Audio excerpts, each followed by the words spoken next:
Hello friends, thanks for checking out the video. Be sure to like and subscribe as it greatly helps out the channel and I'd really appreciate it. Enjoy! And really leads me into this interest that I have, health lifestyles generally. A lot of people are interested in, why people do individual health behaviors. Like, why do some people smoke and others don't? Or why do some people drink too much? Some people, use illicit substances. But health lifestyle perspective is more of a sociological concept. It talks about how certain health related behaviors cluster within individuals, right? And there's this idea that that people actually tend to be more or less healthy in terms of their health related behaviors as opposed to uh, focusing on any particular individual health behavior, right? So if you Yeah. smoke, you will also tend to maybe so forth, annual checkups and things like that. But people on the other end, more risk averse people will, maybe will be moderate drinkers. They won't smoke. They'll see the doctor regularly. They'll Mhm. exercise, things like that. And so one of the sociological questions is, why is that? Why do we see this clustering of unhealthy or healthier behaviors um, in individuals? One of the reasons is trace all those behaviors, social structural location, our institutional affiliations, our cultural beliefs, and so forth. That's really what is the glue, the social glue that kind of ties all these together. With Yeah, I really think yeah, that's so cool, right? yeah, yeah. And it's one of those people have always asked me, it's like, well, so why do I do this? I'm like, there are numerous reasons, right? That's what to me has always made sociology so fascinating, right? Like you're saying, and what we're gonna be discussing, these health behaviors and how they can be impacted, influenced by, factors that in a sense, at least in the material sense, never see, you never Hmm. like if it's someone, you never Hmm. meet them. And it really is also shining a light on how does social media, right?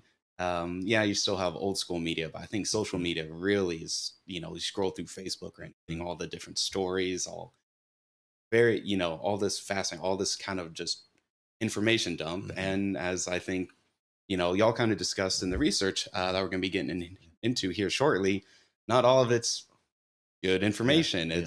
But it's like, hey, I'm like, well, it's I always look at it as, well, what are you conditioned to start, accepting whilst also rejecting? So cool. So I think, you hit it on the head. I think it's real clear why you love this Hmm. research. I loved it. I really Hmm. enjoyed the articles. So Thank thank you. you for sending, and I will be Yeah. linking those at the end of the video chat. So this first article, political ideology and pandemic lifestyles, y'all have talked, and you're kind of beginning to discuss, the health lifestyle theory. Hmm. And I really liked how y'all kind of expanded upon that. So really, y'all looked at empathy, authoritarian beliefs, and of course, the pandemic threat. So can you kind of elaborate for us, why those three facets were chosen to Hmm. supplement the health lifestyle theory? Yeah. So one of the kind of gaps in the health literature is kind of a lack of attention to political variables. Okay. And so most of the studies kind of focus on structural variables, like age, socioeconomic status. So we'll have, lots of studies showing like older adults having healthier lifestyles, women having healthier lifestyles, Mhm. and having riskier lifestyles, people with higher levels of education having healthier lifestyles. That's like the literature is kind of centered around, sociological literature kind of centered around those structural variables. But we haven't really been thinking a lot about political processes. Mhm. And this makes sense if you think about we were in this before the pandemic, before the infectious disease pandemic.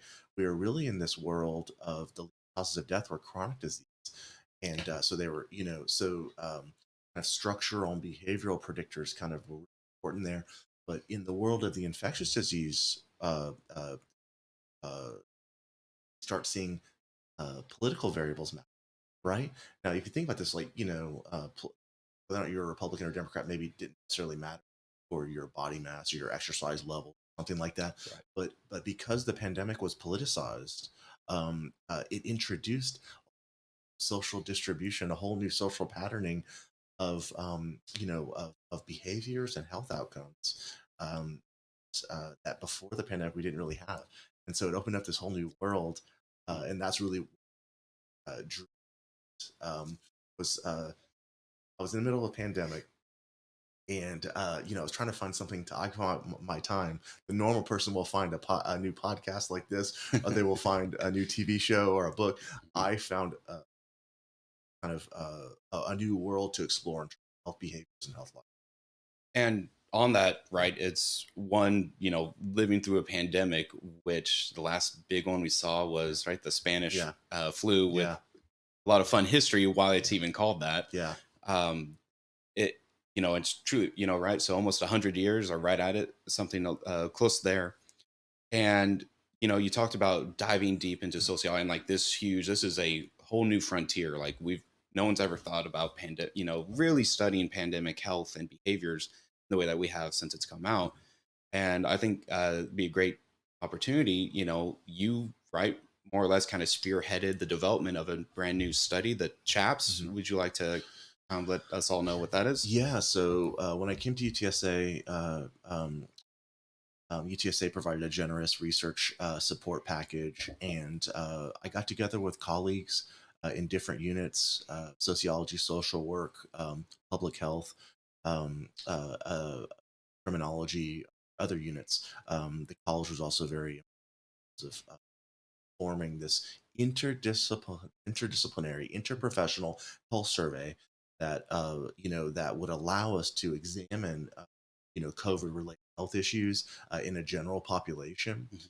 Mhm. Just to be clear, this was uh, funded by the pooling of individual research accounts. This was not funded by any particular grant. This is Mhm. not funded by any particular interests other than scientific interests. We had a Right. lot of people come together who had different interests. The criminologists had some crime variables. Social workers had some interested in neighborhood variables.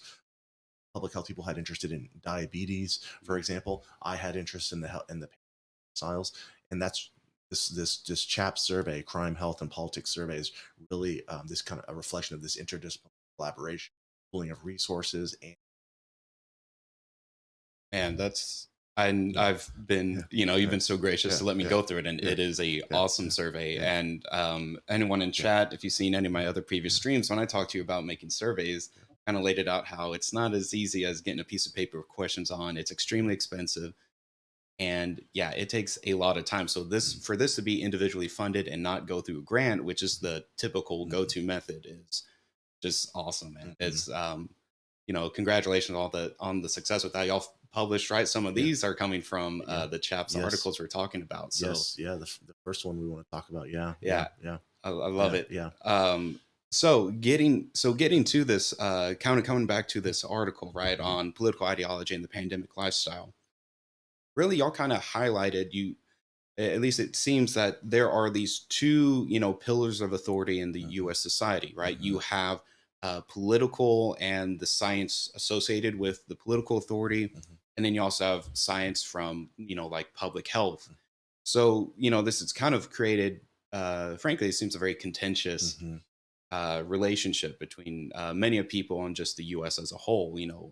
I guess we just really do love to dichotomize anything. So, why do you think that the science propagated during the Trump administration deviated from the public health science? Well, I think this all starts with general institutional that Mhm. pretty much all of our major social institutions have mismanaged, have kind of failed. That's created a lot of mistrust in a lack of confidence in our institutions, and I think that kind of opens the door for like competing authorities, Mhm. and people start looking for saviors and strong leaders and charismatic leaders and so forth. Enter Trump, enter Trump, and you start seeing this power struggle. You have this authoritarian type, who wants to be the voice in this country, and he also has this style of wanting to own the media cycle. And a big easy way to do that is to constantly be conflicting with other institutions. And so we definitely saw this from the very beginning, a questioning of the pandemic. Mhm. You know, because I think there was this paranoia that the pandemic initially was being exaggerated to undermine his chances in the next election, and that's why he was called impeachment hoax, or it was a way to try to impeach him or something like that. He was Mhm. really personalizing the pandemic, making it part of his political.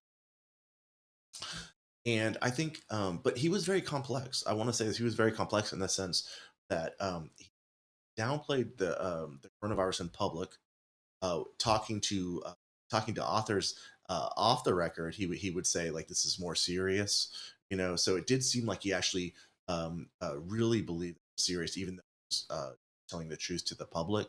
Um, uh, and like in that Bob Woodward that came out, everybody was like really upset that came out much later, that how Trump really the concern that he had. But this is a thing that I think is really interesting.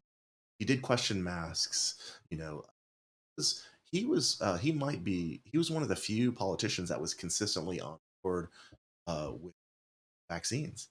I don't know if you Yeah, remember this during the Democratic primaries. Kamala Harris and Joe Biden said that they would not be taking his vaccine because they trust it.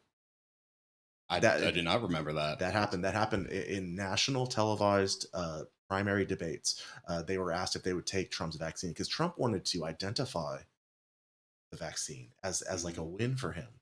He created Right. this vaccine warp speed, and so we're going to be be kind of critical, seemingly critical of Republicans and conservatism, discussion. But I want to make this Mhm. really clear that the misinformation and skepticism about vaccines and so forth were not just coming from Republican. But back to your question, I want to say that there is a consistent theme about institutional failure and about a power struggle Mhm. that Trump kind of engaged in, and any kind of Republican or conservative or libertarian that is kind of anti-government or wants smaller government, is concerned about big government, that type of thing, questions the CDC, the Centers for Disease Control. I think that really was like a social tension. It quickly entered kind of a cultural war, and that was just all part of the politicization of the pandemic and certain pandemic behaviors.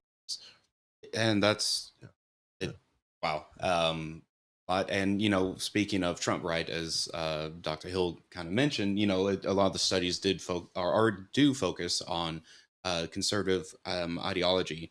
And you said something that struck out to me. That Trump being charismatic, which he is very charismatic, and he did have a strong not only sense of authority, but people gave him such huge authority. Um, so, what then could undermine a charismatic leader's sway in health practices? When they have such a strong, base behind them that really rely or believe in this authoritarian style. well, I mean, this is the fundamental project. I think is restoring confidence in our institution, Hmm. restoring the functioning of our institutions. Because if we generally had faith that public health had our interests in mind, or if government had our interests in mind, the people's interests, as opposed to special interests in Right. mind, I think we would have laughed at him, Mhm. and he may have never been even elected.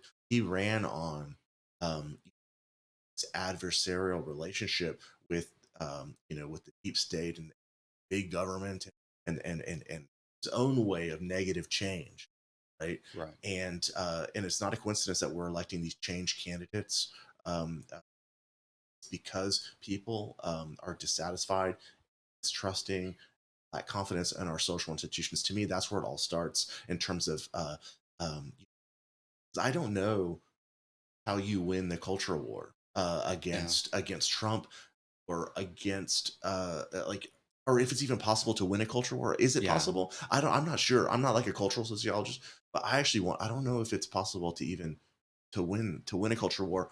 I would focus on you know uh you know reviving our institutions, Hmm. making our institutions serve the interests of the people, increase confidence in our institutions, and then we start thinking about important issues in our society. Maybe we'll lean towards the authority we have confidence in, as opposed to the new charismatic leader. Right.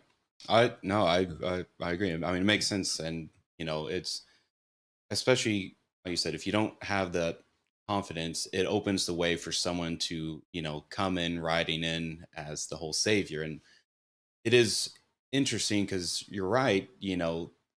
One being opposed, Trump being very opposed to masks, or at least downplaying them, but very pro vaccine. Mhm. I do remember like some people were kind of like, I don't understand. I thought, it's like not a big deal, but perhaps it's because people would more likely view the vaccine as the saving grace. Mhm. Um, Well, that was his ego. I mean, he wanted he wanted that to be a political win. I don't know if he mhm, really cared about public health or anything like that, but he right, definitely wanted that to be a public health win because again, the a big part of the election, the second election was he wasn't handling the pandemic well, right, and so there's political opportunism, involved in this. I'm not saying he was like invested in the science or anything. I'm saying he was right. doing this for politics. Yeah. Yeah, Yeah. So yeah, exactly. It's a solid win. yeah, I'm the president who yeah, brought the vaccine. Oh, yeah, yeah. Oh, totally yeah. get that. Um, so with regards to the findings, y'all found some really interesting stuff. I have them Mhm, right down here. So a lot of it was looking at political conservatism and risky pandemic lifestyles.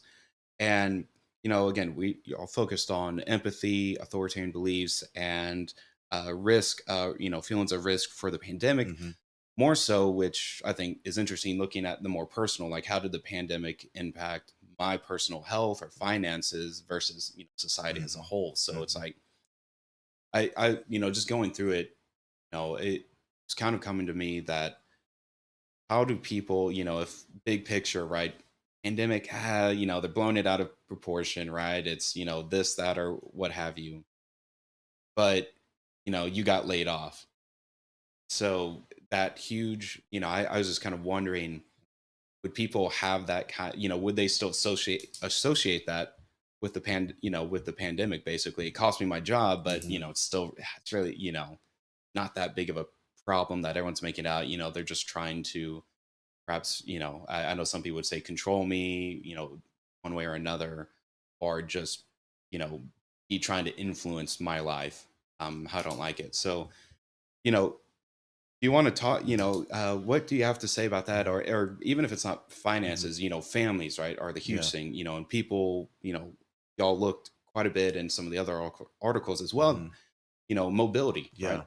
Yeah. versus staying at home. Mhm. So family life, I was kind of that kind of dual nature of pandemic, not again, not a huge threat, Mhm. that you have family members that are, that got seriously ill from it or Yeah. potentially died. So what are, any Yeah. thoughts on that? Yeah. So, I mean, this first project was, was really trying to advance kind of what we knew about uh, uh, this idea that conservatives were not were like kind of living these risky pandemic lifestyles, and by pandemic lifestyles, I mean not sanitizing, not social distancing, not wearing masks, not vaccinating. But thinking about all of those things you could do, to potentially protect yourself during a pandemic. There was pretty consistent evidence coming out Mhm. showing that political conservatives that could be indexed by your political ID being a Republican, identifying as a conservative, um, being exposed to right wing media sources like Fox News, or also just being a Trump supporter. So you can think about all these different ways. We wanted to know why. We want to know why. Okay, yes, okay, conservatives are living these risky pandemic lifestyles, but what is explaining that? And that's really what this paper was about. And we kind of centered on these three potential pathways: empathy, authoritarianism, and perceived threat. I think perceived threat, the one that you were kind of emphasizing there, is probably Mhm. probably uh, the one that received the most attention, and it was this idea that conservatives, uh, were not perceiving the pandemic as serious as other people, and the reason for that is that they were getting messages from Mhm. their political leaders calling into question whether or not the pandemic was real, and that's what's so fascinating from a sociological perspective and a political scientist perspective, in the sense that these elite political cues had such a major impact on on the population in the middle of a pandemic, right? So that was like one of the big ones that conservatives, were not as threatened by the pandemic, and that's why they didn't kind of have the motivation to be social distancing, wearing masks, and getting vaccinated. They didn't have that kind of motivation. The other pathways were kind of less well known, I think. The empathy one was interesting because before our studies, there was actually a long line of research linking political conservatism with lower empathy and lower compassion, right?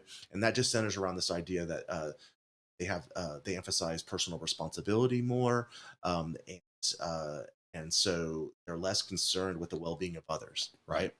But I do want to say this: this does not mean that political conservatives don't have the capacity for compassion. It's like they tend to have lower compassion. There's plenty of conservatives that have high compassion. They have compassion for their loved ones and so forth. But if you Mhm. just ask a general question about caring for others who are suffering and that type of thing, Mhm. they will tend to score lower, right? Gotcha. And the idea there is that if people care less about the welfare of others, they'll be less likely to do pandemic health behaviors, which are about protecting you, but they're also about protecting other people. And again, it's another issue that about their motivation um, uh, there. Um, I also want to say this, something we're going to talk a lot about a little bit later. Even though political conservatism is associated with religion, is Mhm. associated with higher levels, which Oh, is something to think about. Which is something to think about because there's that relationship there between conservatism and religion that we'll talk. oh, Um, yeah. and the third pathway was authoritarianism. And that's really just the fact that political conservatives are more comfortable with this idea of law and order concentrating power into the hands of a single authoritarian leader, right? Problem is that authoritarian leader objected to or conflicted with the public health messaging, right? Because Mhm. that authoritarian leader wants to be the voice on public health, didn't really care about what CDC was saying, right? So that disconnect, right? Mhm. um, um, Produce that association between authoritarianism and a riskier pandemic, or the concentration of power on order, saying that we don't, some of these items that we actually measured were actually kind of scary to think about how many Americans and agree with the statement that is a strong leader who doesn't have to worry about democracy and elections. It is amazing to think about that. But those people who believe that, they are not following the public health guidelines, and it's because they are following a single voice, and it really does show the power of these of that elite. Yeah. Oh, yeah. And no, it's again, it's all fascinating. I know sometimes Yeah, scary. yeah, Again, how impactful this person, right? This yeah, voice is. yeah. You know, history shows we've seen plenty of them. But part of it, when I was reading this article, reminded me of McCarthyism, right? Uh-huh. And at least until he got on camera, then it all got shot. Hmm. But and yes, I liked how you kind of alluded to, and I'm Hmm. super excited Hmm. to get to a little later in the Hmm. discussion. But religion, right? Hmm. Because talk about high, authority, right? And especially when that intertwines with political authority, that how they meshed together, super wow, just Hmm. incredible. Hmm. But so as we make our way there,